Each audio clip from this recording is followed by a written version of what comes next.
New York, summer of 1977, the sweltering heat rising from the Red Hook streets as Karen Miller, the 25-year-old woman, steps out of her small apartment on Clinton Street and vanishes into the night. The radio in the room still playing halfway through the news program, the coffee cup on the table still steaming, as if she had only left for a moment. But the next morning, no one saw Karen again. Her disappearance opened a haunting chain of decades' futile searches, forgotten files, and investigators who refused to yield to silence. Nearly half a century later, as technology, memory, and faith intersect, that case thought to be dormant suddenly resurrects, and New York is shaken once more.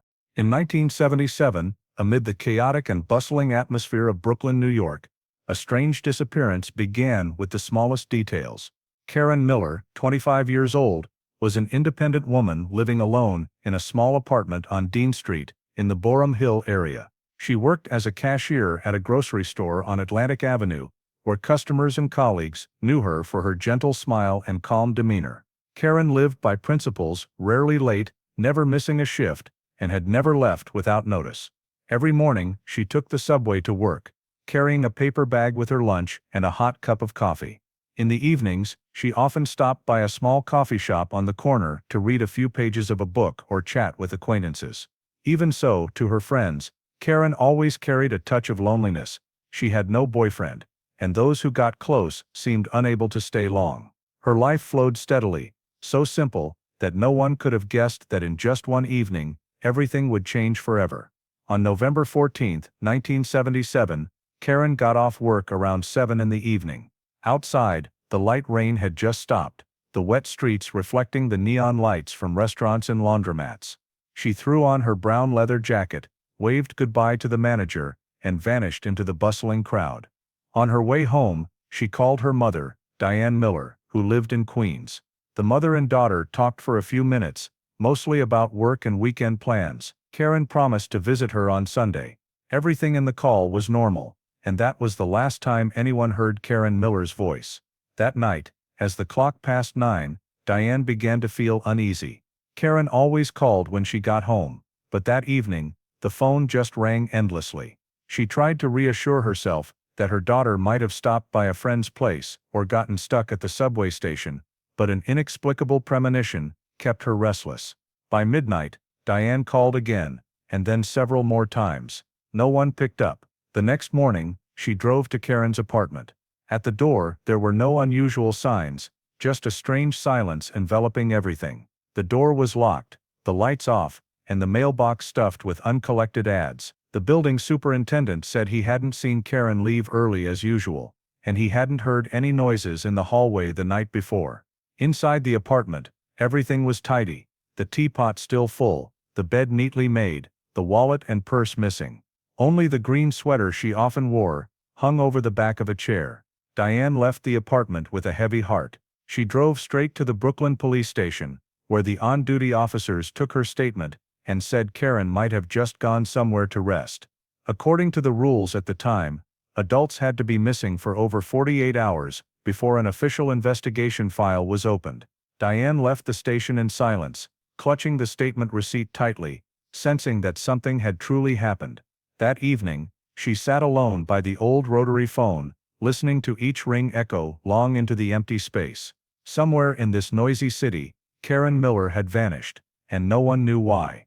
The morning after reporting her daughter's disappearance, Diane Miller returned to the Brooklyn police station, bringing a photo of Karen taken at the grocery store, with her kind smile and light brown hair falling softly. She asked the police to post missing person notices throughout the area. However, the on-duty officers still kept their calm tone. "She might just want to go somewhere for a few days, ma'am." That remark chilled Diane. She knew her daughter, Karen, would never leave without a word. Without waiting any longer, Diane began searching on her own. She went back to the Dean Street apartment, with two of Karen's friends, knocking on doors and asking around. A neighbor upstairs said she heard hurried footsteps in the hallway around 7:30, but wasn't sure who it was. Another remembered a beige car parked near the corner that night, and then gone. No one saw Karen leave the building, nor heard any screams or scuffles. At noon, Diane went to the grocery store where her daughter worked. The manager, Paul Stevens, said Karen left earlier than usual, mentioning she felt a bit tired. No one saw her meet anyone strange.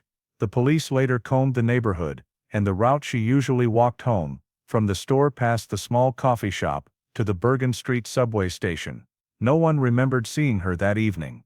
The initial search felt like walking through fog. No traces, no leads, no concrete evidence.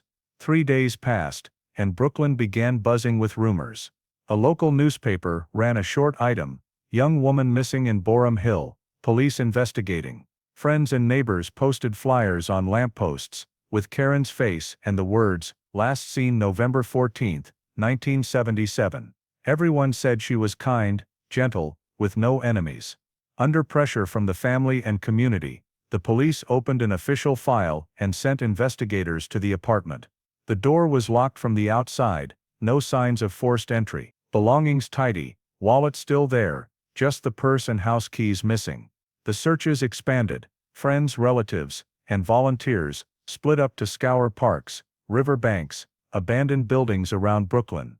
Police questioned all the men who had known Karen, co-workers, classmates, neighbors, but no one had information. No conflicts, no threats, no signs she wanted to leave. Diane barely slept for many nights. She held the phone waiting for news, rushing to the car every time someone reported seeing a girl like Karen, only to return disappointed. Some said they saw her in Manhattan, others in Queens, but all were wrong. A week later, the case was assigned to Officer Tommy Rivera, young but dedicated. He went with Diane to the neighborhood, asking everyone, retracing Karen's last schedule. Rivera admitted, "There's nothing to go on, ma'am. No witnesses, no evidence, just the disappearance." Still, he promised to keep searching. 2 weeks passed, and the silence became the most terrifying thing. The flyers faded in the rain and wind. The police began shifting attention to other cases. Diane still posted a few new ones every day, around the places her daughter used to frequent: the coffee shop, the subway station, the nearby park. She didn't know if she was searching for someone alive, or just a trace of the daughter who was gone. As November ended, Brooklyn sank into its first snowfall of winter.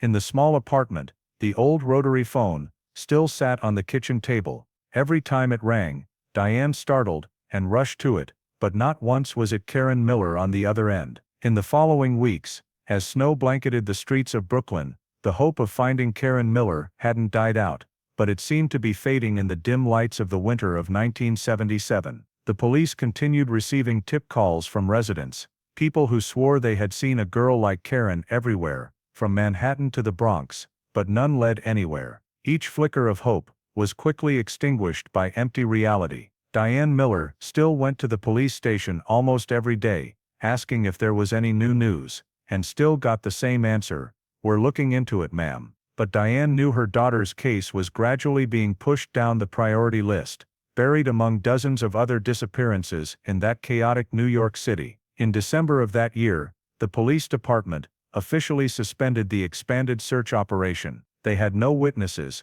no physical evidence, no proof that Karen had been attacked, and nothing to prove she was still alive. Her file was transferred to the Missing Adult Cases Group, disappearances of adults with no signs of crime. Though on paper, the case remained open, in reality it had been left behind in a metal filing cabinet, in the basement of the Brooklyn precinct. Time passed, that winter ended, spring came, and the city's life continued as if nothing had happened. Brooklyn residents were busy with their own issues: increasing crime, economic recession, subway system strikes, while the name Karen Miller gradually vanished from the papers. But for Diane, the emptiness clung to every day. She kept her daughter's apartment unchanged: the leather chair where Karen used to sit and read, the photo frame on the shelf, and even the green sweater hanging quietly behind the door. Every morning, she still called Karen's number, like an unconscious ritual, only to hear the rings echo in the empty room. In the years that followed,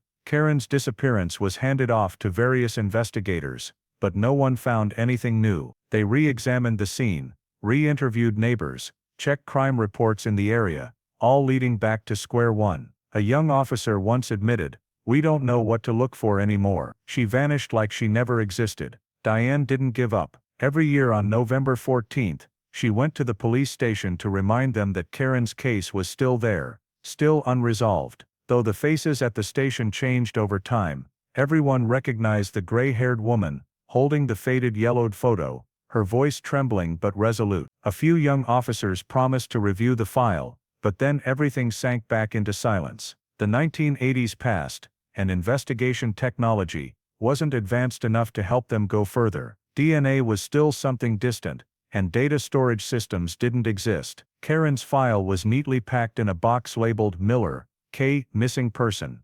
1970. Every personnel change transferred the box to new hands, lying quietly in a dark corner like an unhealed wound. Meanwhile, life went on. Those who had known Karen got married, moved away, had children. The grocery store where she worked was sold, its old sign faded. Only Diane still lived in Brooklyn, where every street evoked memories of her daughter. For her, time stopped that November evening, when Karen threw on her leather jacket, left the store, and vanished. 10 years passed, then 20. The name Karen Miller was nearly forgotten in the New York police files, mentioned only in a few dusty missing persons team meetings. Diane was now in her 60s, her health fading, but she still held on to a fragile faith that someday, someone would find the answer. And then by the end of 1991, the case was officially classified as a cold case, meaning no active investigation was being conducted. But for Diane, it wasn't a file, it was an unfinished part of her life. In the drawer by her bed, she kept Karen's photo in a dark wooden frame, along with the faded statement receipt. She still called it a promise to her daughter, that even if the police had forgotten, she never had. When the Karen Miller case was officially classified as a cold case at the end of 1991, time seemed to stop for Mrs. Diane Miller. Brooklyn changed day by day. Old neighborhoods were renovated. New stores popped up. People got married, had children, then left. But her life remained stuck in the November evening of 1977, the night her daughter vanished. Every morning she still brewed a cup of coffee, sat silently staring at the black rotary phone on the kitchen table, the one that used to ring every night when Karen was alive. In the early years of the 1980s, the police did not return to the case. Mrs. Diane sent letters regularly each year to the Brooklyn Police Department, enclosing an old photo of her daughter and the words, "Please don't forget her." No one replied. Some letters were returned, but she still sent them, believing that as long as the case existed on paper, Karen's soul had not been forgotten. Her old apartment gradually turned into a repository of memories. The walls hung full of photos of Karen, from her teenage years to adulthood, and on the table was the bracelet she had left behind before disappearing. The police occasionally had new investigators review the file, but no one found anything different. No DNA, no witnesses, and no technology advanced enough to reopen the case. Karen's file was stored in an old iron cabinet in the police station basement, labeled Miller, K. Missing Person, 1977. To them, it was just a dusty file, but to Mrs. Diane, it was the only evidence that her daughter had ever existed. 2 decades passed in silence. Karen's old friends got married, the grocery store where she had worked changed owners, and the coffee shop she used to frequent had long since closed. Only Mrs. Diane still went to post new flyers every year on her daughter's birthday, like a ritual. The new neighbors all knew her as the mother searching for her missing daughter, while the old ones no longer asked, because there was nothing more to say. In 1997, at a memorial ceremony for missing persons victims in Manhattan, Mrs. Diane brought Karen's photo frame. When the coordinator asked who wanted to share their story, she stood up, her voice hoarse but firm. "My daughter didn't run away. Someone took her from me." That statement made the entire room fall silent. After the ceremony, a young female investigator, Sergeant Laura Kim, approached her, asked for the case file number, and promised to review it. It was the first time in many years that Mrs. Diane felt a small spark of hope flicker, but then, time swept it all away again. Sergeant Kim was transferred, and the case remained in the file cabinet. As they entered the year 2000, DNA technology began to be mentioned as a breakthrough in criminal investigations. Every time she heard of an old case being solved, Mrs. Diane lit a candle and prayed. She brought a few personal items of Karen's to the police station, a comb, an unfinished letter, a few stray hairs, and requested they test for DNA. The police promised to look into it, but then no one called back. In the late years of that decade, her health weakened gradually, but her faith did not change. Every morning she reread Karen's diary, Every evening she lit a candle under the old photo. In the eyes of those around her, she became a symbol of perseverance and unending pain, the mother who refused to let go, even though the whole world had forgotten. When the winter of 2001 arrived, snow blanketing the roofs in Queens, Miss Diane sat by the window, looking out at the quiet street. The city had changed. The people were different, but in her memory, Karen remained forever the 25-year-old girl in a brown leather jacket, smiling as she stepped into that autumn night, then vanished. 24 years after Karen Miller disappeared, her file still lay dormant in the Brooklyn Police Department's iron cabinet, seemingly destined to be forgotten forever. In early 2002, when the program to review long-term missing persons cases was implemented across the state of New York, the name Karen Miller came up once more. Young investigator Sergeant Dale Cooper was assigned to review unresolved files. As he flipped through the old documents, he paused at the yellowed frayed-edged folder, its cover scrawled with Miller Karen, missing person, November 1977. Amid thousands of cases, something about this young woman caught his attention. When he entered Karen Miller into the NYPD's new electronic database, a report popped up in 1999. The city's evidence warehouse had stored a bag of items recovered from the Red Hook docks. Inside was a brown leather wallet, bearing an ID reading Karen M. Due to insufficient matching information, the item had been stored without identifying the owner. Cooper immediately contacted the storage center, requesting permission to reopen the file. Inside the wallet was a strand of hair caught in the zipper, sent for DNA testing, using the newly popular STR technique.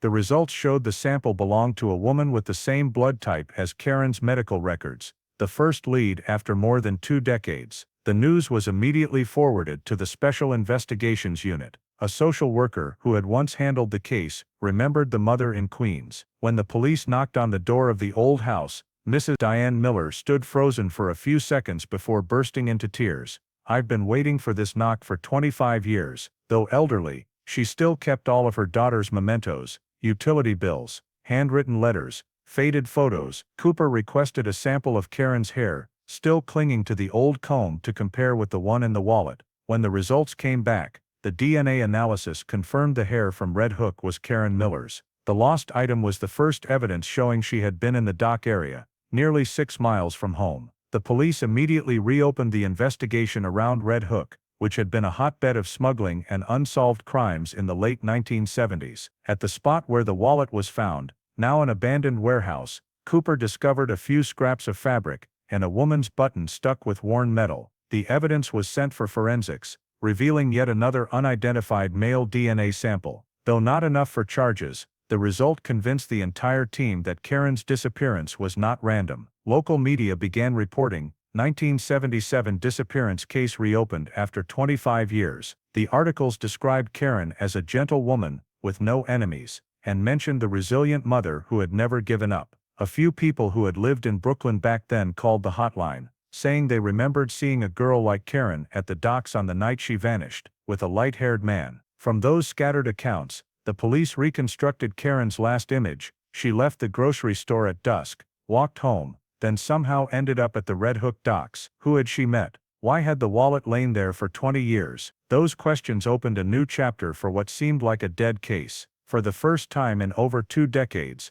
the police had reason to believe Karen Miller had not disappeared voluntarily, and someone was still hiding that secret in the shadows. After the DNA results confirmed the hair in the wallet was Karen Miller's, the case was transferred to the NYPD's Special Investigations Unit, with Sergeant Dale Cooper as team lead. The meeting room at Brooklyn headquarters quickly turned into an investigation hub, walls plastered with maps, crime scene photos, and old files. Cooper looked at Karen's photo, her gentle smile, kind eyes, then said, "We're not just looking for a missing person, we're looking for who made her disappear." First steps focused on the Red Hook area, where the wallet was found. They combed through records of people who had worked around the docks in 1977, warehouse owners, drivers, stevedores, even those arrested for smuggling. Most had left, but a few still lived in Brooklyn. Cooper and his partner, Detective Maria Esposito, met with each one. An old security guard named Frank O'Leary recalled that November night,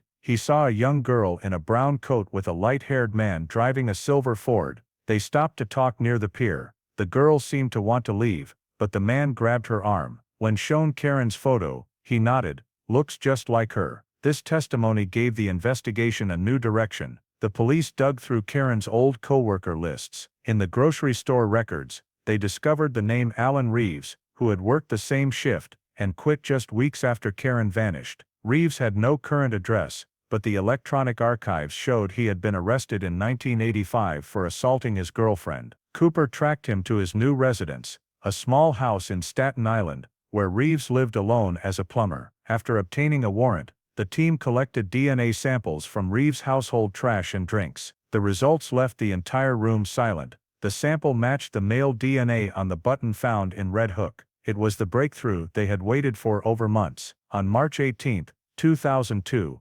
police raided Reeves' house. He was unnaturally calm as he was handcuffed. In the first interrogation, Reeves said he had nothing to do with Karen, and that night was home alone. Cooper placed the wallet, the button and the forensics report in front of him. Reeves stared at the paper, then said quietly, "She drove me crazy." He confessed that on the night of November 14, 1977, after their shift, he picked Karen up to talk things clear. They argued, then he drove her to the docks to explain. According to him, she left after that, and was still alive, but Cooper knew he was lying. Every detail in his statement contradicted the timeline and wallet location. The investigative team believed the argument at the docks had turned violent. While Reeves was in custody, the forensics team returned to Red Hook for new evidence. Under the damp ground behind warehouse number 12, they found a dark, decayed fabric scrap, identified as from a woman's leather jacket. DNA analysis confirmed it was Karen's jacket. When Cooper showed the photo of the jacket scrap in the interrogation room, Reeves looked at it for a moment,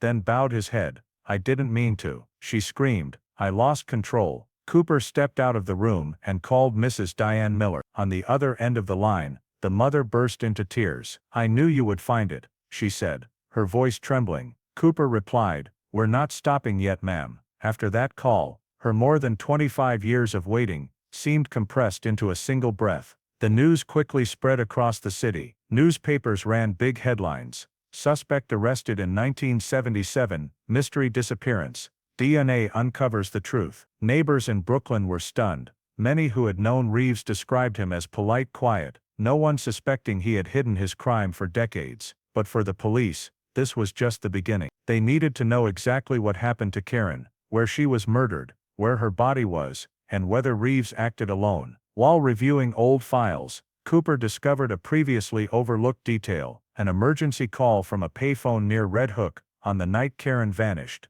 The call lasted 2 minutes, unclear voice, only the sound of wind and some muffled noises before it cut off. The timing matched when Karen was last seen. Cooper believed that was Karen Miller's final cry for help. He had all surviving archive phone records rechecked, while expanding the investigation under the hypothesis that Reeves had an accomplice, possibly the warehouse keeper from back then. In the pile of old documents, another name emerged: Richard Hale, Reeves' roommate in 1977, who had worked as a truck driver for the Red Hook area, and abruptly left New York just 1 month after the disappearance. When he found Hale's old address records in New Jersey, Cooper knew the case was far from over. What they had just unearthed was only the tip of a secret buried for nearly 3 decades, and if his hunch was right, more than one person would be held responsible for Karen Miller's disappearance.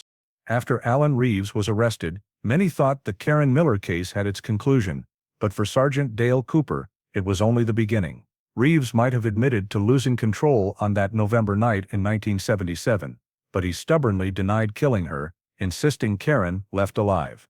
No body, no witnesses, no murder weapon. The case still wasn't strong enough to convince a jury. Cooper understood that to prove guilt, he needed the one thing that didn't know how to lie: DNA. In the early 2000s, genetic forensics technology in the U.S. had advanced leaps and bounds. The CODIS system allowed DNA data matching nationwide, and the short tandem repeat STR molecular sequencing technique could recover traces, even if the sample had degraded over decades. Cooper sent all the old evidence, the hair, the button, the fabric scrap and soil from the Red Hook warehouse, to the New York State lab. "If Karen can't speak," he told the team, "we'll let her DNA speak for her." The preliminary results came back after a week, leaving the entire team stunned. In the soil sample, the expert found traces of DNA from 2 different people. One was Karen's, the other didn't fully match Reeves'. A second man had been present at the scene, and he hadn't been mentioned in any statements. Cooper ordered an expanded CODIS comparison. While rechecking Reeves' old connections, the investigation revealed that in 1977, Reeves lived with Richard Hale, a truck driver for the Red Hook docks. He left New York just weeks after Karen disappeared. Records showed an assault case in 1981 in New Jersey, after which he vanished from the system. Through layers of data, Cooper discovered Hale died in 1998 in an accident in Florida. Fortunately, his biological tissue sample was still stored in the medical testing warehouse. Cooper immediately sent a matching request. 3 days later, the results returned. The second DNA matched Richard Hale. The two names, Reeves and Hale, were now linked to the crime scene. Cooper concluded, Reeves lured Karen to the docks, while Hale directly caused her death. Even though Hale was dead, the truth couldn't be buried with him. In the new interrogation, Cooper tossed the DNA results on the table. Reeves stared at the paper, his eyes cloudy. You weren't alone there, Cooper said. After minutes of silence, Reeves sighed. I just wanted to talk. Hale hit her. I didn't think things would go that far. He recounted that night, after their shift, he and Hale waited for Karen outside the store. Karen refused to go with them. Hale blocked her path, forced her into the car. They went to the quiet cargo dock area, where Karen tried to run. Hale grabbed her arm. She screamed, then fell into the dock, her head hitting the railing hard. Reeves said he panicked, while Hale coldly ordered bury it. But without a body, this confession was still only half a piece. Cooper decided to return to the scene, this time bringing a modern forensics team and ground-penetrating radar (GPR) technology. They scanned every meter of ground around Warehouse 12, where Hale had worked. On the afternoon of the third day, the radar detected an anomaly near the concrete wall behind the warehouse, an area that had been filled in early 1980s. The excavation team began digging carefully. Under the damp soil was a rusted leather button, then scattered brown-stained bone fragments. The bone samples were sent to the National DNA Identification Center. 5 days later, the report confirmed, the bones belonged to Karen Miller. She had been found, after 25 years, buried under cold soil. The appraisal noted, the skull had a large fracture from impact, the broken arm compressed, indicating the victim was restrained before death. The death was not an accident, but an intentional murder. When Cooper brought the news to the house, Mrs. Diane Miller went silent. For many years, she had only prayed to know where her daughter was, even if in a grave. Now she had the answer, but no strength left to cry. Thank you for finding my daughter, she said softly. Cooper replied, it wasn't us who found her. She spoke to us herself, through her DNA. The news spread throughout New York. Newspapers that once ran missing in 1977, now changed to cold case solved. DNA reveals 2 killers. Local TV reported hourly, calling it a turning point of modern justice. Brooklyn residents buzzed. Many who knew Reeves couldn't believe it. He was gentle, quiet. Who would have thought? But DNA doesn't lie.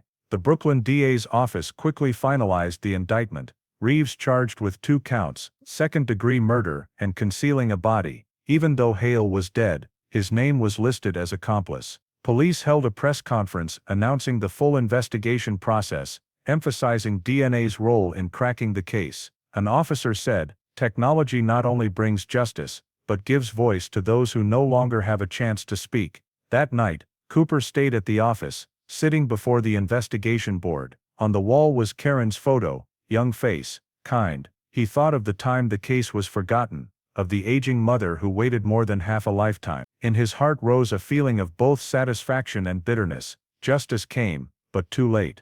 The next day, he was invited to speak at the press conference. Cooper only said briefly, a strand of hair, a speck of dust, a small trace. Sometimes that's all it takes to tell the truth. We just need to be patient enough to listen. After nearly 3 decades, the truth about Karen Miller was finally unveiled. DNA accomplished what humans couldn't, bridging the gap of time and bringing a forgotten soul back to the light. Even though Alan Reeves was arrested, and Richard Hale confirmed as accomplice, Sergeant Dale Cooper still felt something was off. Reeves' story was too neat, as if someone had orchestrated it.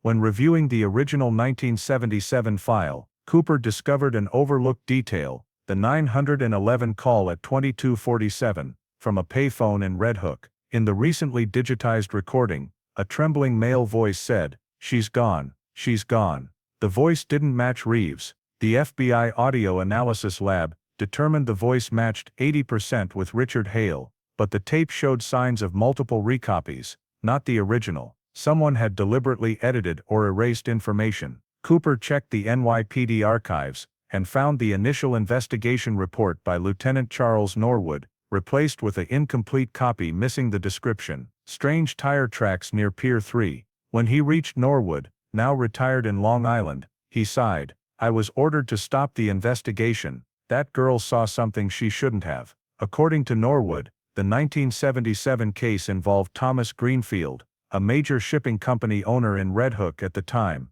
rumored to be involved in smuggling and police bribery. Both Reeves and Hale worked for him. Norwood believed Karen wasn't just a romantic victim, but a witness to a covered-up crime. Cooper traced old financial records and found a payment from Greenfield to Hale's account just weeks after Karen disappeared. He obtained a search warrant for Greenfield's mansion in Connecticut. In the basement, the team found an old metal trunk containing 1977 accounting files, including a note, K. Miller, RH-12, settled, with R. Hale's scribbled signature. All suspicions now became clear. When summoned for interrogation, Greenfield denied any involvement. "I don't know who she is." But when Cooper placed the payment record and Hale's photo in front of him, his face paled. Later DNA testing on Karen's jacket confirmed a third DNA sample, matching Thomas Greenfield. That meant he was present at the scene, possibly directly involved in concealing the body. The press exploded immediately. The New York Times headlined, "Powerful Businessman Accused of Complicity in 1977, Karen Miller Case." Police escorted Greenfield from his mansion amid dozens of camera lenses. Brooklyn residents were outraged, while Mrs. Diane Miller only said, "My daughter didn't die in vain." However, the legal battle wasn't easy. Greenfield's lawyers claimed the DNA was contaminated due to long storage. But lead prosecutor Rachel Sloan decided to pursue the case. "Justice has no statute of limitations. We won't let the powerful escape the truth." The trial opened in September 2003, attracting national attention. Cooper testified as the key witness, recounting the 26-year investigation journey. When the 911 tape played, the courtroom fell silent. Greenfield tried to remain calm, but his eyes trembled when he heard his voice in the tape. The jury took less than 4 hours to reach the verdict. Thomas Greenfield guilty of second-degree murder and concealing a body. Reeves received life in prison, while Greenfield got 35 years. As police led Greenfield out of court, the crowd chanted, "Justice for Karen." Mrs. Diane stood in the distance, holding her daughter's photo, tears streaming but a faint smile passing. As for Cooper, watching the scene, he only felt emptiness. After nearly 30 years, justice finally arrived, but at too high a cost. He knew that sometimes victory doesn't bring joy, but only silence after a long journey in search of truth. The sentences for Thomas Greenfield and Alan Reeves seemed to close the Karen Miller case, but for Sergeant Dale Cooper, it only opened a new chapter. He believed there was a deeper layer, those who helped cover up the crime for over 20 years. When reviewing the files, Cooper discovered several suspicious payments from Greenfield Transport to personal accounts of a few former Red Hook police officers. This made him suspect the 1977 case was just the tip of a corruption network. In early 2004, Cooper formed the Red Hook Task Force, coordinating with the FBI and Brooklyn DA's office. They focused on investigating Greenfield Transport's activities from 1975 to 1980. After weeks of combing, the team uncovered a series of unclear transportation expenses, actually protection money. One name stood out repeatedly in the ledger: Lieutenant Raymond Colby, the officer in charge of the Red Hook area at the time. Colby was retired, living in Florida. When the FBI arrived, he was panicked, initially denied, then confessed to receiving money from Greenfield to overlook warehouse inspections. He also revealed Greenfield didn't just smuggle goods. Some nights, he transported people, possibly young women. That girl, Karen, probably saw something she shouldn't have. This testimony reinforced the suspicion Karen might have been a witness to a criminal operation, not just a romantic victim. From Colby's words, Cooper followed old transport documents and found the name M. Henson, the driver of the silver Ford the night Karen disappeared. Mr. Henson now lived in Pennsylvania, working as a long-haul trucker. When interrogated, he trembled as he recounted, "I was just hired to haul cargo. There was a girl in the back. I thought they were just arguing." The statement confirmed Karen was forcibly taken to Red Hook, not voluntarily. The Financial Analysis Unit continued tracing, discovering Greenfield's associate Michael Preston, who ran the front company Atlantic Trading. Preston admitted helping Greenfield launder off-books money, and confirmed that night, he disappeared from a Manhattan meeting for 4 hours. This time frame matched the kidnapping window. Cooper reconstructed the crime timeline for the night of November 14, 1977. The silver Ford left Red Hook at 11 p.m., went to Staten Island, and returned after 40 minutes. Police excavated the riverside land in Staten Island, once Greenfield's storage yard, and found a rusted metal barrel containing ledgers, along with faded Polaroid photos. Karen standing between Reeves and Hale, next to a man's hand wearing an Omega watch like Greenfield's. This discovery became key evidence in the 2005 appeal hearing, causing the court to increase Greenfield's sentence to life without parole. Nevertheless, Cooper continued expanding the investigation, targeting involved police officers. In Greenfield's payment ledger, there were 8 names, 2 still serving. They were suspended and internally investigated. The case caused a shockwave, the press calling it the Red Hook wound, a symbol of an era when justice was manipulated. But amid the wave of criticism, something positive emerged. The Karen Miller Foundation was established to support investigations of long-term missing persons cases. At the 30th anniversary memorial of Karen's disappearance, Miss Diane Miller emotionally said, "Justice isn't just catching my daughter's killer, but protecting other women from the same fate." Cooper saw it as a reminder. In 2006, he and the task force published the Red Hook Legacy Report, documenting the entire case-solving process. The report quickly became a model document in DNA investigation training. In the conclusion, Cooper wrote, "DNA gives us the truth, but it's perseverance that makes justice endure." One late evening, Cooper returned to the Red Hook docks. The old warehouse had become a coffee shop, lights reflecting on the still water. He placed a white flower where Karen had fallen, softly saying, "You can rest now." The Miller, Red Hook case closed, not just ending a crime, but opening a new era of modern investigation, where justice may come late, but never loses its trail. After the Red Hook Legacy Report, and the exposure of the identities of the involved officers, the Karen Miller case seemed to have finally closed. But in early 2007, as the task force continued to sift through DNA data, Sergeant Dale Cooper discovered another anomaly. In the tissue sample on Karen's jacket, there remained a foreign DNA sequence, not matching Reeves, Hale, or Greenfield. This sample had previously been dismissed as environmental noise, but new technology allowed for deeper separation. The analysis results showed the DNA belonged to another man, with a criminal record stored in the New York State system, named Victor Santoro, former security guard for Greenfield Transport. That name immediately drew attention. Santoro had been arrested in 1978 for assault, but was released after Greenfield posted bail. After that, he vanished, changing names multiple times and living scattered across New Jersey, Pennsylvania, and then to Florida. Cooper knew that if this DNA was real, Santoro could be the final link in the case, the one who directly acted while the others stood by. The task force reopened Santoro's personal file. He was born in 1949, had served in the Navy, had knowledge of docks and skills in handling heavy cargo. Those who had worked with him described Santoro as hot-tempered, controlling, and prone to threatening others. As the investigators traced his trail, they discovered he was living in Clearwater, Florida, under the alias Frank DeLuca, managing a small truck yard. With a federal arrest warrant, Cooper and FBI agents flew to Florida that same week. On the morning of March 14, 2007, sunlight flooded the quiet industrial area. Cooper and 2 agents stepped into the truck yard office, where Santoro was logging entries. When Cooper placed an old photo of Karen Miller on the desk, he froze for a few seconds before pretending not to know. "Who is she?" he asked. Cooper simply replied, "The one you buried along with the Red Hook secrets." The police read the arrest warrant. Santoro resisted, but was quickly subdued. In his car, the police seized a rusty folding knife and an old keychain, including a key bearing the Greenfield Transport logo. At FBI Tampa headquarters, Santoro remained silent for the first 36 hours. He only spoke when Cooper entered the interrogation room alone, placing before him a photo of the Red Hook warehouse from 1977. "You were there," Cooper said. "Your DNA is still on her jacket." Santoro looked at the lab report and let out a dry laugh.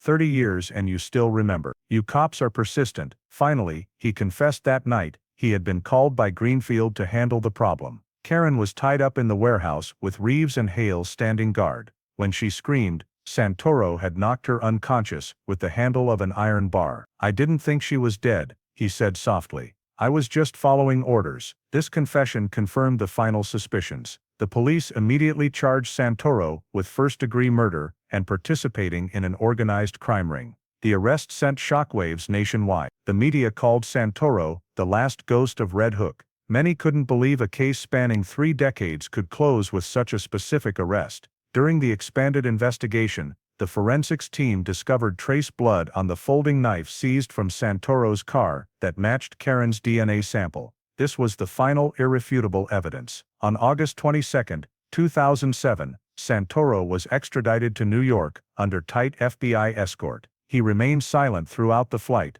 only saying one thing when asked if he regretted it: "Everyone has their price. I just chose the wrong boss." When Santoro appeared in Brooklyn court, the room was packed with reporters. Diane Miller, now in her 70s, was also present. When her eyes met Santoro's, he bowed his head. She only whispered, "You could hide for 30 years, but you couldn't hide from the truth." Those words echoed through the room, thickening the air. During the trial, prosecutor Rachel Sloan presented the entire chain of events, from Karen's kidnapping and assault to Greenfield's order to dispose of the body. Santoro's confession, combined with the DNA and witnesses, made the jury deliberate little. On December 4, 2007, Victor Santoro was sentenced to life without parole. With that verdict, the Karen Miller case officially closed after 30 years. The press called it one of the greatest triumphs of DNA-based justice. Major papers like the New York Times and the Washington Post praised the NYPD and FBI's efforts in pursuing the truth to the end.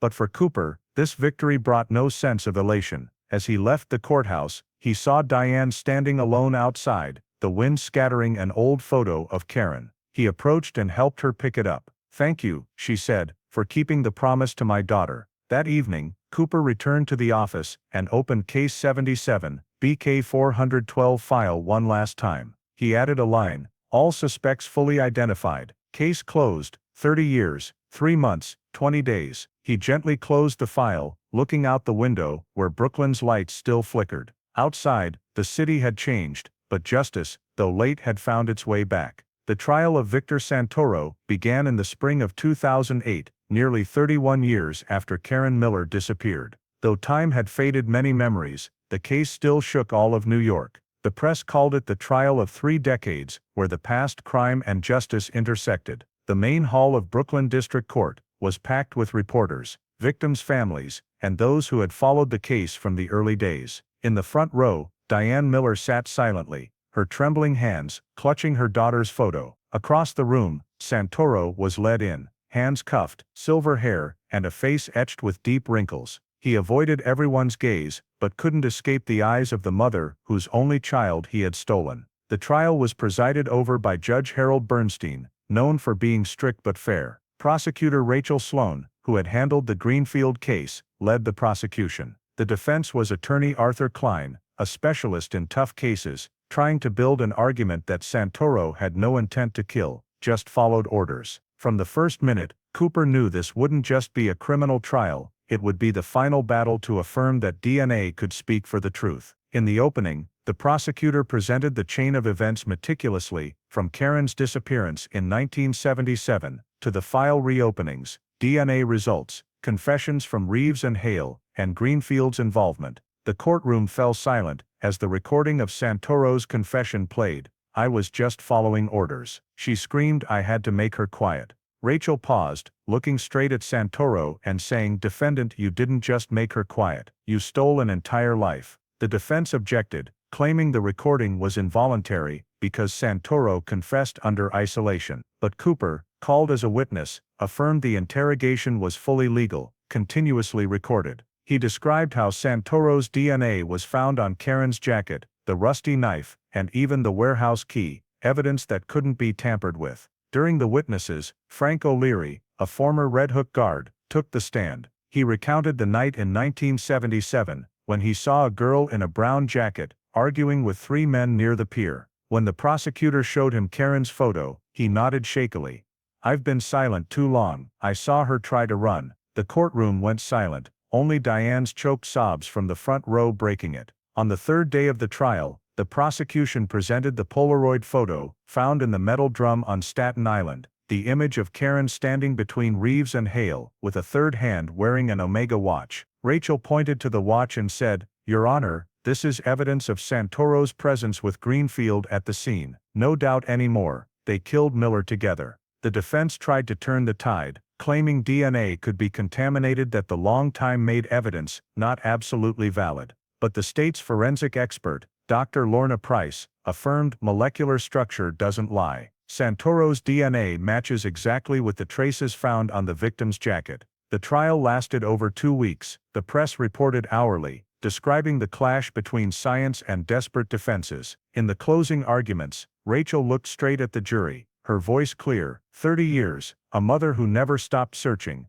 a team that never stopped hoping. Now DNA has spoken for the departed. Today we are not just trying a murderer, but rendering judgment on the entire past. Attorney Klein responded in a low tone, "Santoro doesn't deny his presence, but he had no plan to kill. It was an accident, not a premeditated crime." He tried to portray Santoro as a victim of Greenfield's power system, which manipulated and ordered. But the jury wasn't convinced. On sentencing day, cold rain fell, wind blowing hard through the courtroom windows. Everyone stood as Judge Bernstein entered. He read the verdict slowly, word by word. The jury unanimously finds the defendant Victor Santoro guilty of first-degree murder, kidnapping, and intentional assault. The court sentences him to life imprisonment without parole. The gavel struck decisively, closing the journey of justice that had lasted over 30 years. Santoro bowed his head, saying nothing. As the police escorted him past, Diane Miller stood, looking straight at him.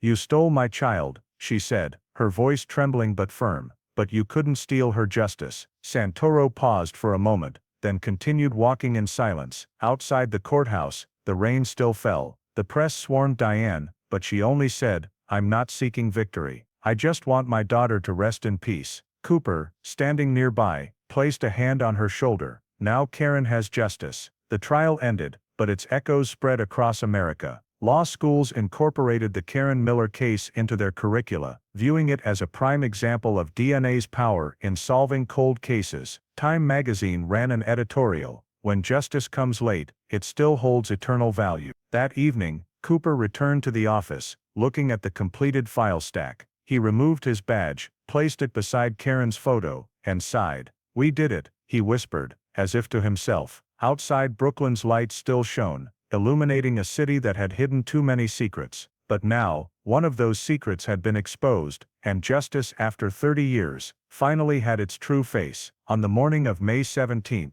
2008, Brooklyn District Court was packed as Judge Harold Bernstein read the final verdict in the Karen Miller case. 31 years had passed since the day she disappeared, but the Miller family's pain remained intact. In the front row, Diane Miller sat silently, her hand clutching her daughter's photo tightly. Beside her was Sergeant Dale Cooper, who had pursued the case for 6 years. The air in the courtroom was thick, as if the whole city was holding its breath for an answer. The judge's voice rang clear. After reviewing all evidence, witness testimonies, and DNA results, the court finds the defendant Victor Santoro guilty of first-degree murder, intentional kidnapping, and corpse disposal. The defendant is sentenced to life imprisonment without parole. All appeals are denied. The gavel struck decisively, echoing through the room. Diane closed her eyes softly, her lips moving. "You're at peace now, Karen." Outside, the press immediately reported, "Justice after 3 decades, DNA unmasks the final killer." Many papers called it a historic verdict, the first time in New York that an entire criminal network was brought to light through DNA technology. But for those involved, this victory brought no complete joy. As Santoro was escorted out, he glanced back at Diane. She said nothing, only responding with a calm gaze, the look of one who had won not through hatred, but through faith. After the trial, Cooper left the courthouse in silence. He wasn't happy, just empty. 6 years of investigation, thousands of hours of review, hundreds of moments of seeming hopelessness, now closed with a sentence. Without her, he said at the press conference, there would be no today. And Diane only said, I don't hate. I just pity my daughter for having to wait so long to be heard. The photo of Karen, the young woman with a gentle smile, became a symbol for cold cases solved by DNA. Many papers called that smile, the unextinguished light of justice. Victims' organizations used the case as an example in campaigns calling for support in investigating long-term disappearances. One editorial wrote, Karen Miller's name is now tied to the belief that time cannot erase the truth. For Cooper, the verdict was not just an end but a reminder. He wrote in the final report, no crime truly disappears, we just haven't been patient enough to hear the evidence speak. After handing over the file, he requested long-term leave. On his last night before leaving the precinct, he returned to Red Hook, where it all began. The old warehouse was now a riverside cafe. He placed a white flower on the railing edge whispering, your justice has come, Karen. A week later, Diane held a small memorial at Greenwood Cemetery, where Karen's ashes were interred beside her father. No reporters, just a few old friends and Cooper. She read a short prayer, my daughter was not just a victim. She is proof that truth can be buried, but never forgotten. After the ceremony, she handed Cooper an old envelope. Inside was a letter Karen wrote in 1976, Mom, don't worry, I'm fine. In this city, no one really disappears, they just haven't been found yet. Cooper folded it back, silent for a long time. That verdict closed a painful journey, but opened a new faith. The Karen Miller case became a milestone in American judicial history, proving that justice can come late, but never dies. In that sunset, sunlight filtered through the cemetery trees, shining on the simple gravestone engraved Karen Miller, 1956, 1977. Finally, the truth found her. Diane stood still before the grave, wind gently stirring her silver hair, then smiled serenely. After 30 years, she could finally let go. After the historic verdict from the Brooklyn court, the name Karen Miller became a symbol for justice delayed. Her story spread across America from morning news broadcasts to late-night TV shows. Within weeks, major newspapers like the New York Times, Washington Post, and Time all published editorials on the Red Hook case, a testament to the power of DNA and human perseverance. But what moved people most was not just the technology, but the journey of a mother who refused to give up. In the Red Hook neighborhood, once a dusty port area rife with crime, the gray walls were repainted with images of Karen, wavy brown hair, gentle smile, eyes gazing into the distance. Below the mural was the inscription, for the truth that never dies. Local residents held annual memorial ceremonies, lighting candles along the riverbank where her body was found. To them, the case was not just a tragedy, but a milestone that awakened the community, that silence can sometimes be more dangerous than the crime itself. Universities in New York and Boston incorporated the Miller case into their criminal investigation curricula. Forensic students studied how the Red Hook Task Force preserved samples over 3 decades, and how next-generation DNA technology recovered data from degraded specimens. A symposium at Columbia University, titled Justice After Time, gathered over 200 experts from the FBI, NYPD, and the Institute of Forensic Technology. There, Sergeant Dale Cooper was invited to speak. He said briefly, technology is just a tool. It's human determination that pulls justice back. The entire audience stood in applause, not just for the case being solved, but for the lesson behind it. The case's impact spread far beyond New York. The state legislature passed the Karen Miller Act, 2009, requiring police agencies to store and periodically retest samples in unsolved cases, instead of destroying them after 20 years as before. The law was adopted by many other states, reopening hundreds of cold cases nationwide. Human rights organizations called it the Karen Miller effect, a wave of justice reform sparked by the smile of a forgotten girl. The Red Hook community also changed. The area once considered Brooklyn's dead zone became a bustling neighborhood, with a memorial center named the Karen Miller Center for Missing Persons. The center, co-founded by Mrs. Diane Miller and Cooper, operated on community funds and city grants. It supported families of the missing, guiding them on preserving evidence and connecting with investigators. On the center's wall, a plaque engraved Diane's words, "No one truly disappears, we just haven't searched deep enough." Mrs. Diane, though advanced in age, still participated in school talks. She recounted her daughter's story, not with tears but with a calm voice. Justice doesn't come quickly, but it comes for those who don't give up. Each time she finished, the students stood and applauded, many hugging her, saying they wanted to become investigators, scientists or lawyers, to help people like Karen. In their eyes, Karen was no longer a victim, but a symbol of courage. For Cooper, the case's aftermath also changed him. After taking leave, he accepted a role as an FBI consultant on long-term case investigations. He helped develop the Cold Case Genome Project, the nation's first national DNA data sharing system. The project identified over 200 unidentified victims in just 5 years. Each time a case was solved, he thought of Karen's smile, of Mrs. Diane's old saying, "No truth stays buried forever." 10 years after the verdict, in 2018, the city of Brooklyn held a ceremony commemorating the 10th anniversary of the case's closure. Over 1,000 people attended. Mrs. Diane stepped onto the stage, her hair snow-white, her voice trembling, but her eyes shining. "I never thought my daughter would bring about anything so great, but Karen changed an entire city." Cooper, sitting in the back, bowed his head. He knew justice could come late, but it was people like Diane Miller who made it meaningful. The ceremony ended with a moment of silence. Everyone looked toward the Hudson River, where the sunset cast over the water. The candles in their hands reflected into thousands of lights, shimmering like a promise that no one else would be forgotten. From a heartbreaking case, Red Hook was reborn, and the name Karen Miller became a bridge connecting the past to the present, where justice is not just a court verdict, but a living memory in the hearts of the entire community. After the 10th anniversary memorial ceremony, the stage lights gradually dimmed, leaving only Mrs. Diane Miller, sitting silently in the back of the empty auditorium. She had turned 80, but her eyes still held a clear and serene light. When asked by a reporter for her thoughts, she only smiled. "Justice doesn't make me happy, but it brings me peace." That brief statement appeared on the front page of the New York Times the next day, like a perfect summary of the 3-decade journey she pursued for the truth. Karen's family now consisted only of a few distant relatives.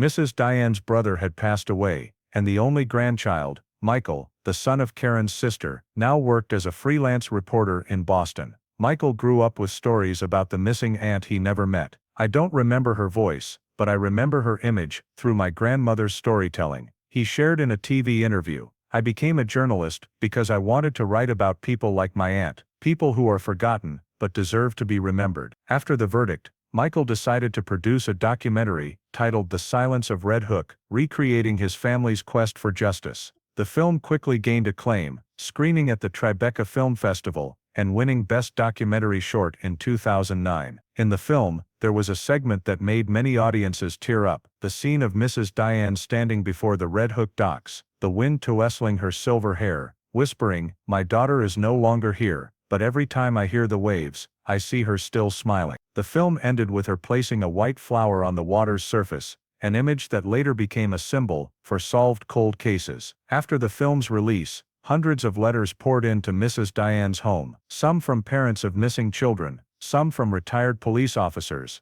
and even from people who had never experienced loss but were moved by the story. A woman in Seattle wrote, "Your story makes me believe that truth never dies. I lost my sister in 1994, and today I know I need to keep searching." Mrs. Diane read each letter, carefully filing them in a wooden box, saying they were a treasure more precious than any verdict. She also became a spokesperson for victims' families at justice conferences. Despite declining health, she still attended meetings of the Karen Miller Foundation, listening to each file, encouraging each mother. Whenever a new case was solved, thanks to DNA, she sent flowers and a small card, "Believe in time, it's an ally of truth." Cooper visited her many times, each time seeing her at her desk, reading documents and taking notes. He once said, "She has the spirit of an investigator, except she works with her heart." In 2012, the city of Brooklyn honored Mrs. Diane Miller with the Honorary Citizen Medal. At the award ceremony, the mayor stated, "Without her perseverance, justice might still be sleeping under the dust of time."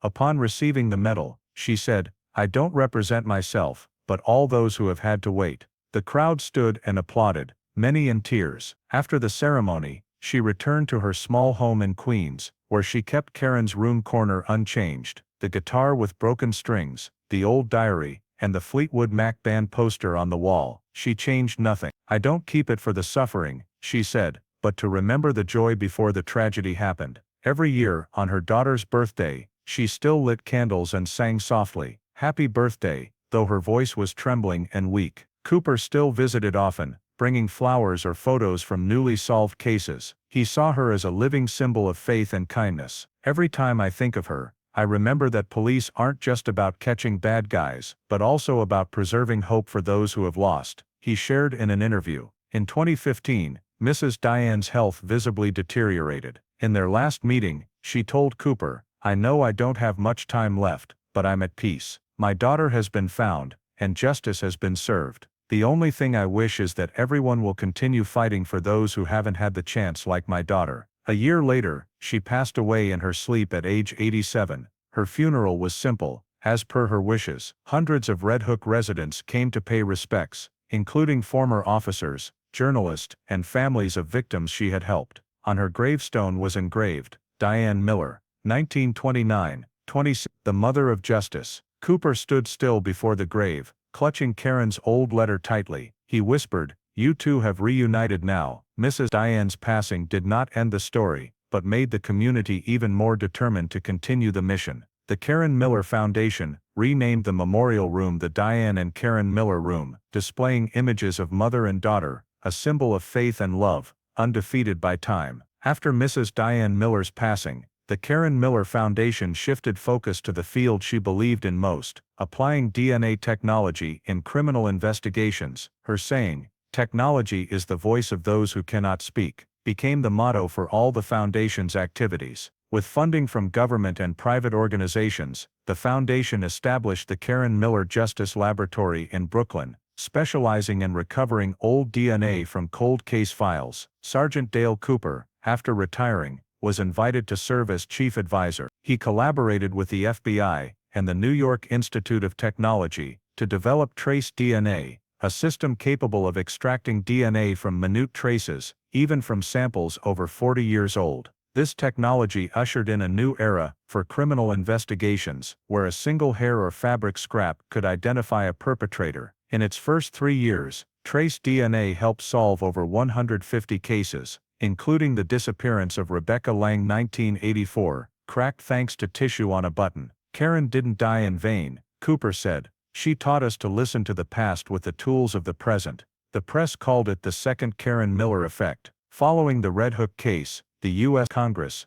passed a $120 million support package for the Cold Case DNA Initiative, helping states establish mobile labs and increasing solve rates to nearly 40%. Many forensic experts called it the second revolution of justice, akin to the breakthrough of fingerprints a century ago. Along with DNA, digital data also improved. Cooper led a research team developing CODIS Relink, a system enabling real-time DNA data sharing between states, replacing the manual matching process that took months. "Back then we had to wait a whole season to find a match," Cooper said. "Now it's just minutes." Thanks to it, tracing suspects became faster and more accurate, reducing thousands of backlog cases nationwide. DNA technology not only brought justice to victims, but also identified the unnamed. Hundreds of remains exhumed from storage vaults were given their true names. At the 2019 memorial in Washington, Cooper stated, "Every time an unidentified person is called by their right name,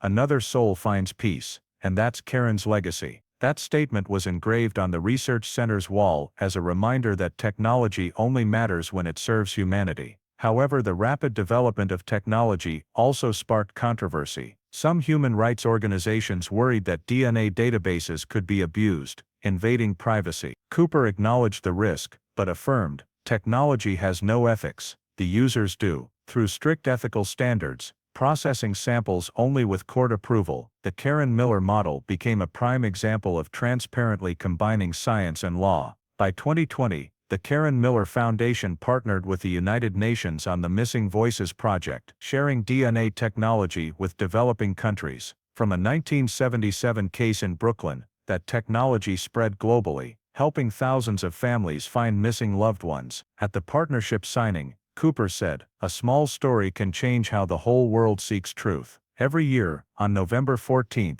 the day Karen disappeared, the lab paused operations for 1 hour in remembrance. Cooper was always at the front, eyes fixed on Karen's photo hanging on the wall. The blue light of the DNA scanner reflected on her face in the picture, the young girl with the gentle smile who changed the entire American justice system. Technology can change the world, Cooper said softly, but it's people who give it a heart. After the widespread implementation of trace DNA technology and the CODIS relink system, the Karen Miller case quickly became a prime example in criminal justice training programs across the United States. Starting in 2011, police academies and law schools nationwide incorporated the case into their curricula as clear evidence of the power of science combined with human perseverance. At the FBI Training Center in Quantico, every cold case investigator trainee had to read the Karen Miller file, analyzing how DNA evidence was recovered and how the Red Hook Task Force maintained faith over 3 decades. The U.S. Department of Justice compiled the document Justice Never Sleeps, the Karen Miller case study, describing the entire investigation process from 1977 to 2008. It is regarded as the gold standard for modern forensic training, providing detailed guidance on storing samples, verifying DNA, and preserving long-term evidence. In the introduction, Sergeant Dale Cooper's note is quoted, "No technology brings justice on its own, it's people who give it meaning."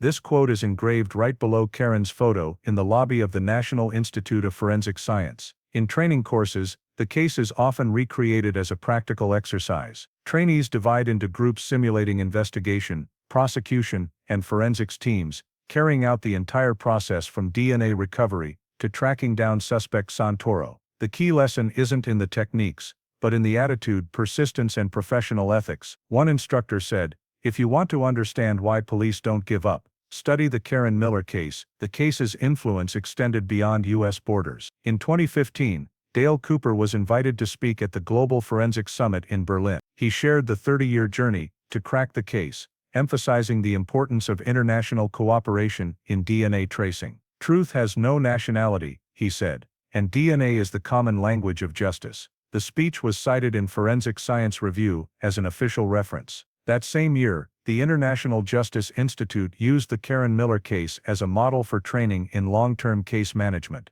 helping developing countries improve sample storage processes. Dozens of investigator delegations from Europe, South America, and Asia came to the U.S. to learn. Visiting the Karen Miller lab in Brooklyn, on the display room wall was the inscription, "This is where the silence ended." The place where silence ended, along with a photo of Diane Miller at the 2008 press conference. The documentary film, The Silence of Red Hook by Michael Miller, Karen's nephew, was also included in curricula at many universities. In the film, Cooper recounts the moment they found the DNA match with Santoro. It wasn't just the break in the case, it was when history changed. The film was archived by the Smithsonian as part of America's forensic heritage. Mainstream media also helped spread the story. Programs like Dateline NBC, 60 Minutes, and Cold Justice all did special episodes on the case. Each airing prompted thousands of viewer comments, thanking them because Karen's justice makes people believe in the truth. Some high schools held essay contests.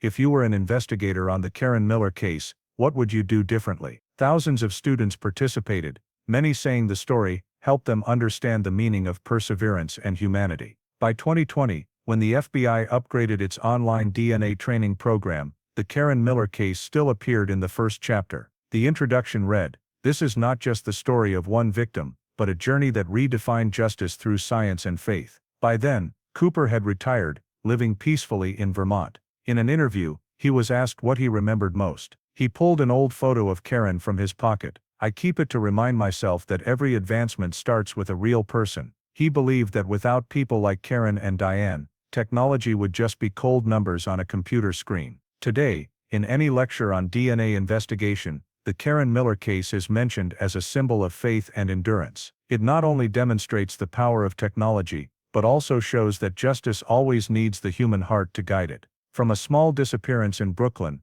that story has become a living lesson for the whole world. Time may erase traces, but it cannot erase the truth. After the Karen Miller case was incorporated into curricula and became a symbol of late justice, its effects spread farther than Sergeant Dale Cooper ever imagined. The development of trace DNA technology and the CODIS relink system not only helped reconstruct Karen's story, but also opened doors for hundreds of cases that seemed forgotten. Nameless victims, with no one searching for them, now began to have their real names called again. In 2012, the Karen Miller Lab received a request from Pennsylvania State Police about a cold case over 35 years old, the disappearance of Linda Carver, a 19-year-old girl who vanished in 1976 after leaving her shift at a roadside diner. The old file only had a handkerchief with faint bloodstains. Thanks to trace DNA, the sample was recovered and successfully matched to the criminal record of a man who had died in 1998. After more than 3 decades,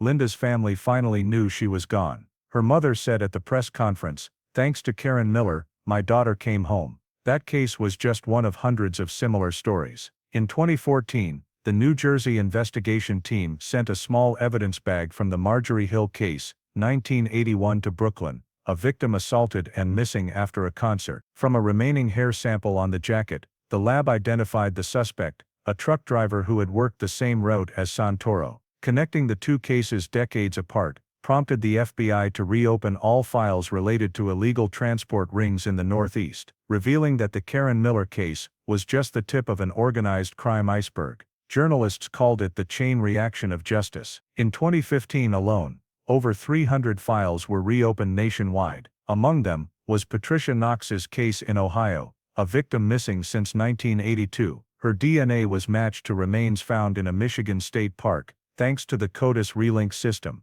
Her family had never believed in miracles until they got the call from the Karen Miller lab. "We used to think justice was a luxury," her brother said. "Now we understand it just needs time and people who don't give up." The story spread globally. In 2016, Scottish police sent a sample from an unsolved 1979 case to the Brooklyn lab. The results showed the suspect was an American sailor who had docked in Glasgow, a match to a name in the FBI database. This first international collaboration became an example for cross-border data sharing in DNA investigations, and also proof of the legacy left by the Karen Miller case. Justice doesn't stop at national borders. Cooper, though retired from operational work, still followed every file. He wrote in a memo to the Department of Justice, "Every case solved is a prayer from the past answered." He understood that technology couldn't save Karen, but thanks to her, hundreds of others had their identities restored. Not only solving cases, the lab also helped identify nameless victims,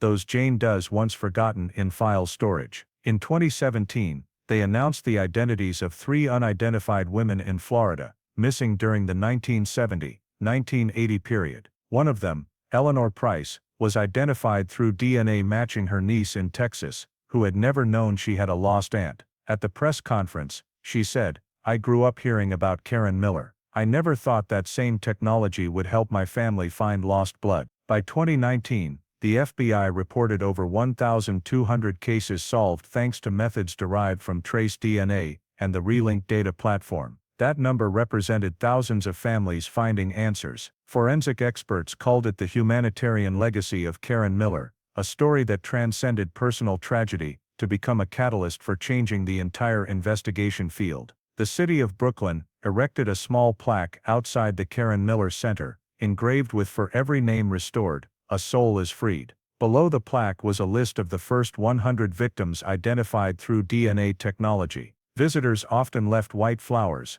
not just for Karen, but for all those once forgotten. In a final interview, Cooper said, "When we cracked the Karen Miller case, I thought it was the end. But it turned out to be just the beginning." Technology doesn't just bring justice to one person, but to an entire generation. He looked out the window, where afternoon light shone through the lab's glass building, then added softly, "If Karen were alive, she'd be smiling." As a series of cold cases were solved thanks to trace DNA technology and the CODIS relink system, the biggest ripple didn't come from the investigative community, but from the families of other victims. For them, each case closed was a miracle, proof that truth never truly vanishes. Hundreds of letters, calls and messages flooded the Karen Miller lab, creating a rare wave of emotion in American judicial history. In Ohio, Helen Knox, mother of victim Patricia Knox, wrote a thank you letter to the task force. "I've prayed for 40 years just to know what happened. Thank you for giving me the answer." The letter was framed in the Karen Miller Center's memorial room,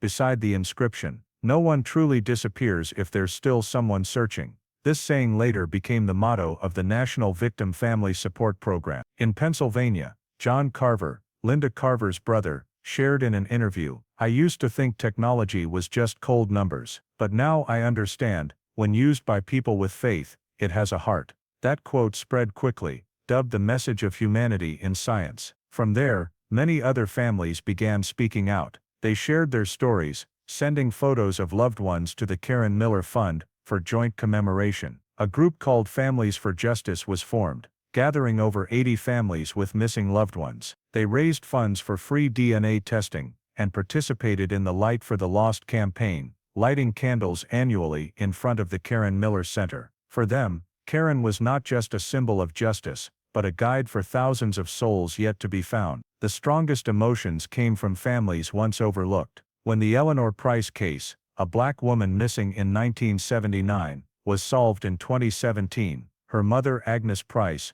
burst into tears. "Back then, no one believed my daughter deserved to be searched for, but Karen Miller made them look again." This statement opened the door to a movement demanding equality in access to justice for women and minorities. Many human rights organizations joined, lobbying for federal budgets to reopen cases overlooked due to social biases. The media called this phenomenon the Karen effect, the circle of justice. Each solved case inspired dozens more. According to a National Institute of Justice survey, trust in investigative agencies increased significantly in areas where files were resolved through DNA. A sociologist noted, "When justice is proven real, communities heal too." In 2018, at the annual Brooklyn Memorial, over 200 families gathered by the 20-meter photo wall, displaying portraits of identified victims. Helen Knox held Agnes Price's hand, whispering, "We're different, but we share the faith that truth always wins." As the screen showed Karen smiling with the words, "One story changed everything," many couldn't hold back tears. The ceremony ended in silence. Wind blew through the white candles, their light reflecting on Karen's bronze statue. In the back row, Dale Cooper stood still, his gaze on the crowd. He understood Karen's legacy wasn't in the verdict, but in how she connected thousands of people through faith. After the ceremony, he wrote in the guest book, "Every case solved is a heart mended," and Karen was the first thread. The story's reach extended beyond America. Victim families in the UK, Canada and Australia sent thank you letters, requesting permission to use Karen's image in campaigns, raising awareness about missing persons crimes. An organization in Toronto erected a statue of her in front of the Forensic Center, engraved with, "She was found so others could be." When Cooper heard the news, he just smiled. She's been seen everywhere. For him, it was the clearest proof that justice doesn't just exist in courtrooms, but in people's hearts. From a tragic case in Brooklyn, Karen Miller's story crossed borders, becoming an inspiration for the whole world, that truth can be buried, but never forgotten. More than 40 years after the night Karen Miller disappeared, those who once pursued the case have all passed through old age, each with their own life, but all carrying the imprint of the case that changed the history of American investigations and themselves. To them, Karen was not just a victim, but the reason to believe that justice, though late, could still arrive. Sergeant Dale Cooper, the head of the Red Hook Task Force, retired in 2016. He left New York for Vermont to live with his wife, growing vegetables and writing books. Though retired, Cooper still consulted for the FBI and cold case labs. His memoir, The Long Echo, Justice After 30 Years, published in 2018, is considered a model text for new investigators. In the book, he wrote, "The hardest part isn't finding the perpetrator, but keeping faith when everything is sunk in silence." Though invited to speak at many conferences, Cooper always said the credit belonged to Karen and her mother. "We were just the ones finding their voice again." His close colleague, Detective Maria Esposito,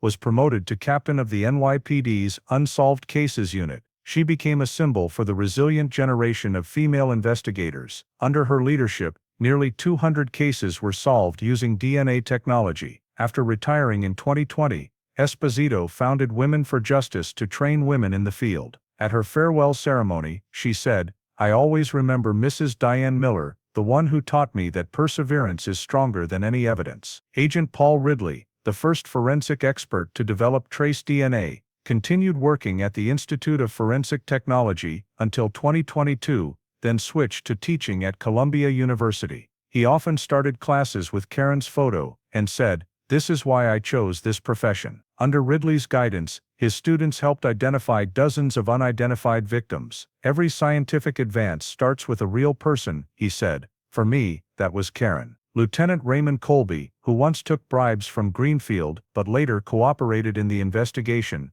passed away in 2015. Before dying, he sent a letter to Cooper. I stayed silent when I should have spoken up. Fortunately, you fixed my mistake. Cooper didn't publicize the contents, only saying, the greatest sin is letting fear stop you from acting. Dr. Lorna Price, the New York State DNA analyst who created the virtual sample preservation process, was seen as the guardian of memories. At the 20th anniversary celebration of the case being solved, she stated, "Science gives us tools, but compassion is what brings justice back to life." She passed away in 2024 at age 78, her gravestone engraved, "She gave voices to the silent." Though each went their own way, they stayed in touch in a small group called Team Red Hook. Every year on November 14th, the day Karen disappeared, they returned to Brooklyn to light candles by the old pier. Cooper, Esposito, and Ridley were the three who came regularly. They sat together, not saying much, just watching the lights reflect on the water. To them, it wasn't a ritual, but a promise that they had fulfilled their duty.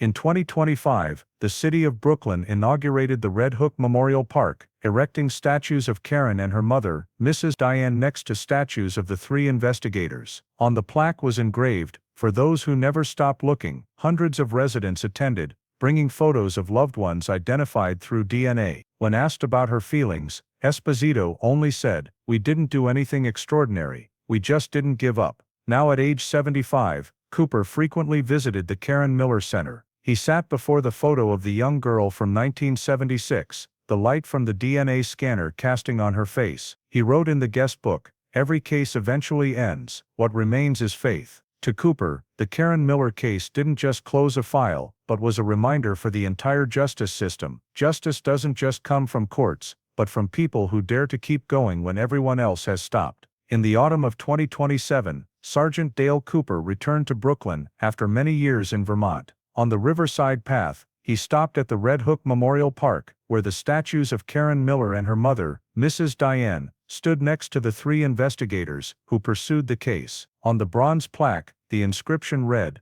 "Justice found, justice remembered, justice found, and remembered." Cooper placed a bouquet of white chrysanthemums at the foot of the statue, silently watching the afternoon light spread golden on the water. More than half a century had passed, but the memories of the case remained vivid. The rainy night at the docks, the call with the DNA results, and Mrs. Diane's sobs upon hearing the verdict, all formed a legacy, not just legal, but about human faith in justice. America was now different. Hundreds of DNA labs had sprung up, many named after Karen Miller. Every year, thousands of cold cases were solved, thousands of unnamed identities restored. Young people learned about Karen in criminal investigation classes, seeing her as a symbol of hope and perseverance. In Europe, Asia, many labs also adopted trace DNA technology, the legacy from the 1977 case, extending its influence beyond borders. On his old desk in Vermont, Cooper still kept the photo of him with Mrs. Diane from 2008. In the photo, she smiled kindly, not because of victory, but because she had fulfilled her promise to her daughter.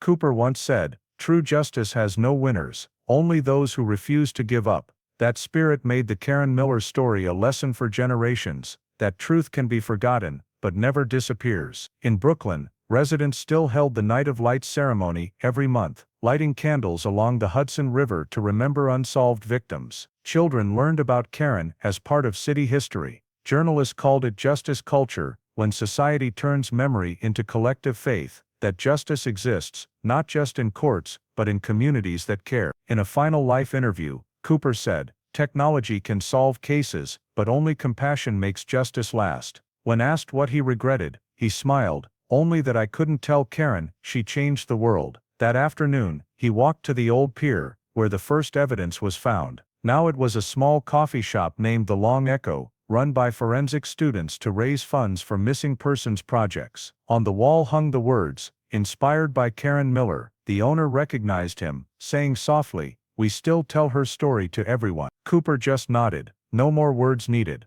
That night, he sat in his hotel room overlooking the river. On TV, the news mentioned a 1983 disappearance case just solved in Canada, thanks to trace DNA technology. He turned off the screen, smiling. He knew Karen's legacy was still alive, needing no titles or medals to prove it. The next morning, he returned to the park, signed the guest book, and wrote, "Thank you, Karen. You taught us that justice isn't in the courts, but in people's hearts." A gentle wind blew through, the white chrysanthemum petals trembling in the early sunlight. As Cooper left, the light shone on the inscription on the memorial plaque, "Some stories never end." And indeed, the Karen Miller case only closed on paper. In the hearts of those who believe in truth, that story continues, in every case solved, in every candle lit each November in Brooklyn, and in every person who believes that justice, though late, still arrives. Karen was no longer a victim, but a symbol. From a forgotten file in 1977, she became a reminder to the world: justice is not just punishing evil, but giving voice to the silenced.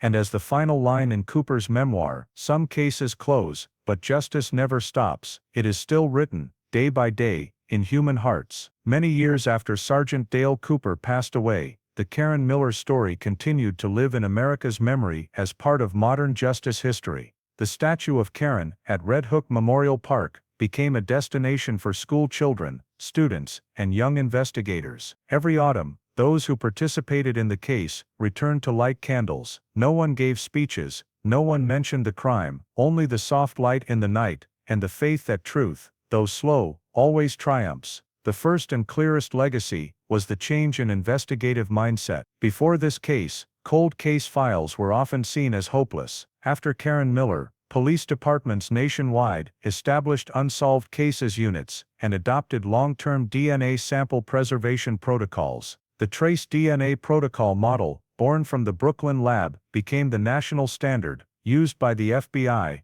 Interpol, and over 30 other countries. Thanks to it, thousands of victims were identified, hundreds of suspects arrested. Many experts called the Karen case the starting point of the scientific justice era, but the deeper impact lay in how society viewed victims. Before, many cases were overlooked because the victims were poor, women, or minorities. The Karen case forced the public to ask, who deserves justice? From there, victim support programs were born, like the National Missing Voices Initiative, helping families of the missing access free forensics. This organization operated on the model of the Karen Miller Foundation, which still bore the motto, "No one truly disappears if there's someone searching." In 2032, the U.S. Institute of Forensic Technology released the Legacy of Karen Miller report, showing over 4,000 cases worldwide solved thanks to technology developed from trace DNA. The report affirmed, not just technical progress, this case shaped modern investigative ethics, respecting the deceased and persevering for truth. At many universities, the forensic ethics course began with Karen's story, where students learned to see victims not just as evidence, but as people. The legacy also appeared in popular culture. The documentary The Long Echo won an Emmy in 2035,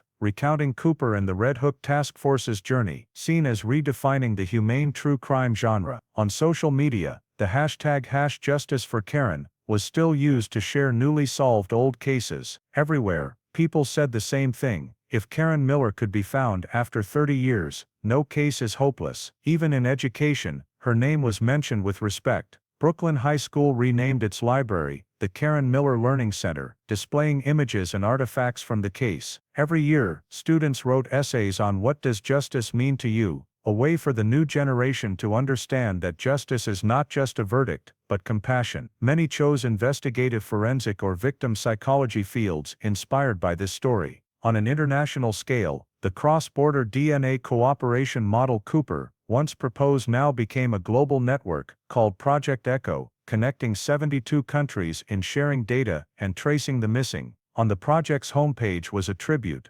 dedicated to Karen Miller, the girl who taught us that time cannot hide the truth. But perhaps the most touching legacy wasn't in reports or monuments, but in the ordinary: a mother's thank you letter, a family's tears upon reclaiming remains after years, or the eyes of young investigators when first reading Karen's name. They didn't know who she was, but knew that story made them believe in the profession, that justice is not just a job, but a mission. Every November, on the day Karen disappeared, Brooklyn lit up with hundreds of candles along the river. Children played around the statue. Adults stood silently watching the water reflect the light. A small plaque nearby read, Some stories never end, and indeed that story hadn't ended.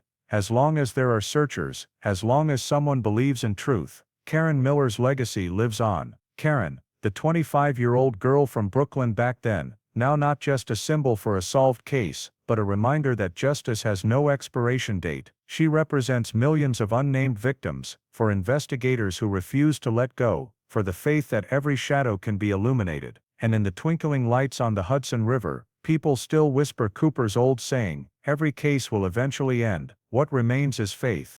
The story of the Karen Miller case is not only a decades-long investigation journey, but also deeply reflects the spirit of modern America, where justice, though delayed, is still pursued with faith and perseverance. In today's society where everything happens so fast that people easily lose patience, that case reminds us that truth takes time, and justice doesn't always come instantly. The Red Hook Task Force's refusal to give up after more than 30 years shows the value of perseverance, something Americans still see as the foundation of their dream and national faith. The trace DNA technology, born from this very case, also suggests to us the lesson that scientific progress only truly matters when used to serve people, to restore dignity to those who were once forgotten. The image of an elderly Dale Cooper still visiting Red Hook Park every year reminds us that faith and memory are the only ways to keep justice from fading, just like how American society today still strives to improve the justice system, ensuring a voice for even the most vulnerable. In everyday life, that story teaches us to listen, to persistently seek truth in every relationship and job, whether it's a small journey in the family or major decisions in society. No one truly disappears if there's someone searching. That message transcends the framework of a single case, becoming a reminder that in a country built on faith and fairness and human rights like the United States, justice only truly lives when people ceaselessly believe in and act for one another. Thank you for joining us on the entire journey to reclaim justice for Karen Miller, a story that shows truth can be buried, but never disappears. Subscribe to the channel so you don't miss other cold cases, where every file is reopened, and every soul is called by name.